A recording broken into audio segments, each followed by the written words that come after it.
Hello, everyone. We're going to try this again, very short, sweet, and to the point. You will probably show your science class, history, math. My screen is only showing the two courses that I have. English is this red icon that has the books. It may not show English period 357. It may show this English 4. But once you click into that icon, then you will see period 3, 5, and 7, Ms. York's English classes. There's an announcement up here, and so forth. Now, if we go back to the dashboard and we click into the intensive reading for all 3 classes, periods 2, 4, and 6, again on the home page, you'll see periods 2, 4, and 6. You'll click into modules, and that will show the assignments that you need to do in order. But we'll go back to English. This is just the home page, nothing that you need to do. Click into modules. And you need to make sure that you click into each of these and you do them in order. So when you click into this top assignment, this is where you need to be in order to submit the assignments that you did from the district last week. The district assignments are still there, but they've moved.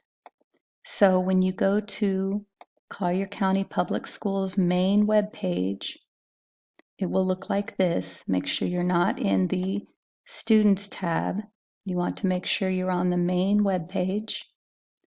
Click into CCPS eLearns, and then when you scroll down, you'll have a whole bunch of information here. I think this video takes you through the information I'm giving you.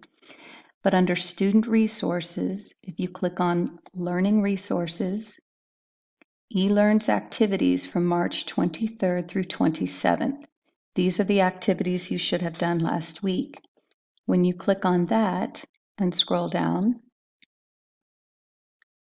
you'll see elementary schools, middle school, high school.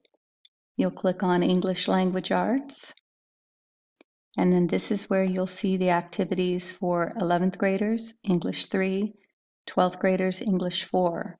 I will even click on it so that you can see what you will see. If for some reason you can't click on the link, pause this YouTube video right now and you can see which assignments you should have done last Monday, Tuesday, Wednesday, Thursday, and Friday.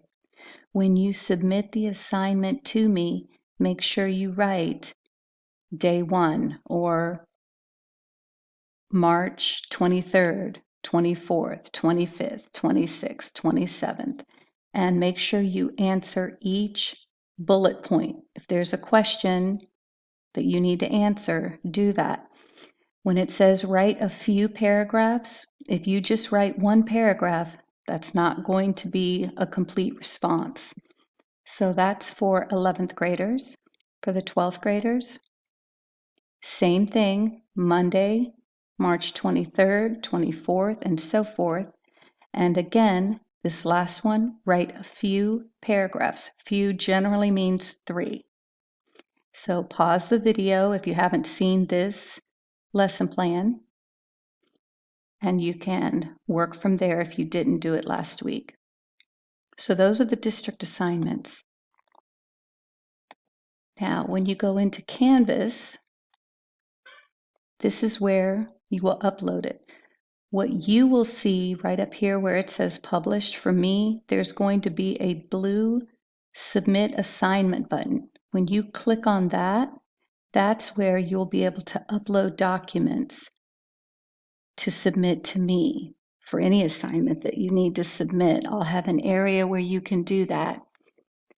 You can't submit it from your phone. So if you do an activity on your phone, you're going to have to email that picture or the notes you've taken on your phone, whatever activity you have done, screenshot it, email that to your email address, and then open your email from your computer download it to your computer, and then you'll be able to upload it to Canvas. If any of those assignments, if you typed them, you're just going to save them, close it, hit that blue submit button, upload that document, and submit it. Please make sure you put your name and the dates of the assignment on anything that you submit. If you did something and you weren't able to type it, so you just wrote it out by hand, you'll do the same thing. You'll take a picture with your phone or scan it or take a picture of it with your iPad or screenshot it. I'm sorry, you won't screenshot it because it was handwritten. Send it to your email, open your email on the computer, download it to the computer, save it, and then you'll be able to upload that screenshot to this. And you might want to name the file with your last name, comma, your first name, the name of the assignment, and that way I'll know whose assignment I'm grading. But that's the first link. This is where you'll turn in your assignments. Now, when you go back, it may not let you go into this next assignment until you've done that assignment.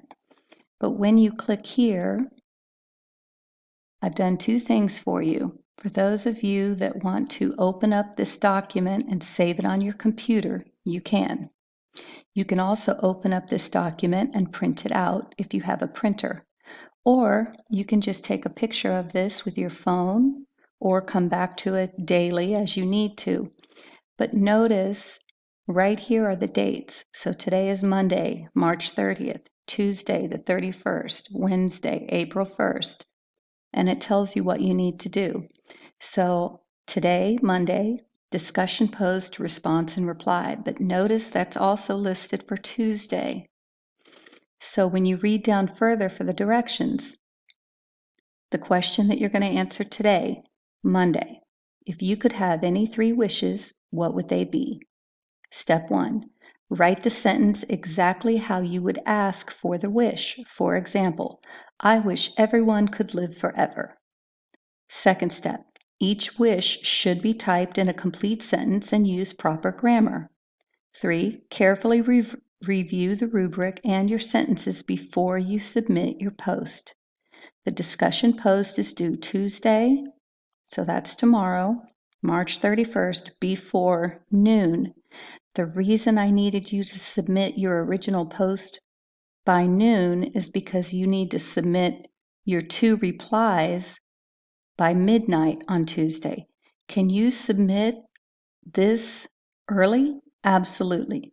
You're not going to be able to do the Ed puzzle on Wednesday until after midnight on Tuesday because I need to make sure that everybody has submitted their post and their reply before you hop into the Ed puzzle.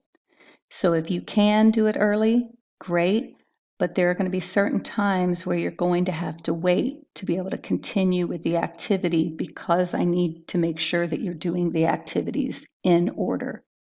So this is what you're going to want to look at to see what you need to do each day. And then finally, let's see, I want to show you the discussion and what they should look like. So when I click in, whoops, not announcements, modules, and we go to discussions. So here again are the directions that were on that lesson plan, but some reminders to make sure that you include your name. Let's see, add your name, check your spelling. You also want to make sure that you include the person's name that you are writing to. So let's see here. Write the person's name who wrote the post and include your name at the end of your reply. And these are what those replies and posts look like.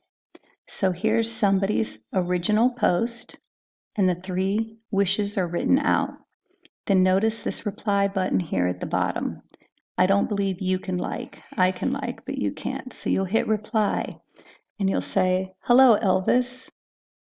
Your second wish, I know what you meant by the wish. However, I wonder if this could be misunderstood by how could it turn out wrong? How could it turn out in a different way than what Elvis intended for it to turn out? So let's see. For example, on this post here, I know who wrote the reply, but I don't know who she wrote the reply to. So it makes it difficult for me to grade. Let's see. So I can see the 3 wishes that were written. And if you want to reply to this person, you just click reply and say, hello, Sophia. And then whichever post you want to respond to, or whichever wish you want to respond to, you can do that.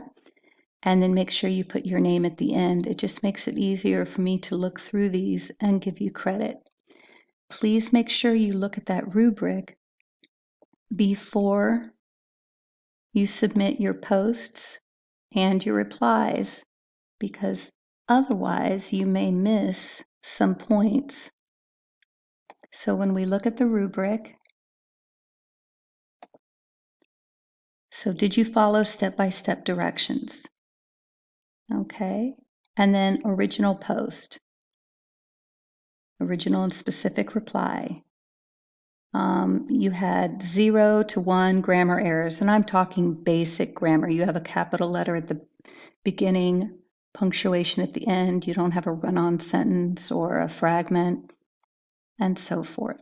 So look at the rubric before you submit your assignments. And the ed puzzles you should be quite familiar with, so that shouldn't be difficult. There will be nothing for you to submit when you do the ed puzzles. You'll just read the directions here. I've given you the text where you can open it and read it, but the text will also be on the ed puzzle. But if you would like to print this out or just have it up to view, you can. It has some vocabulary on it. And then here's a link to Edpuzzle, unless you want to do the Edpuzzle from your phone through your Edpuzzle app. But there will be nothing that you need to submit here. I will get your grade from the actual Edpuzzle. Now I will be adding additional activities. You'll notice that this goes through day 3. Day 1 and 2, day 3, I'll add the additional information for day 4 and 5, which when you come back to this lesson plan, you can see that day 4 and 5, this is going to be an ed puzzle and another ed puzzle, and you're familiar with those. Just make sure you read these directions here, and then also when you click into the assignment for the ed puzzle, it will give you information, maybe a little bit more detailed information on what you need to do with the ed puzzle, when it's due, and so forth. So hopefully this answers your questions. Please make sure you read the texts that I send you via Remind, because I've been getting a lot of questions about information that I've already sent out either through Remind or I put on the previous tutorial through YouTube. And when I get 48 questions about something that I've already answered the question to, it's a tad bit frustrating. So have a good day. And I know this new online thing is crazy for all of us, including me. So just take your time, no stress, just kind of go with the flow this first week. We're going to have some leniency here. But by next week, you should kind of have a feel for it. The week after that, you should be experts. You'll pick it up probably a whole heck of a lot quicker than I will. But I would get it into your head that this is likely to be what we're going to be doing throughout the end of the year. Hopefully not, but there's a good possibility this is what we're going to be doing until June. So everybody chill, get some exercise, go out, get some sunshine on your face. Have a great day. We'll do a video conference or a phone audio conference here soon, sometime this week. I'll send a reminder to let you know when. And you can bombard me with all your questions then. Have a great day.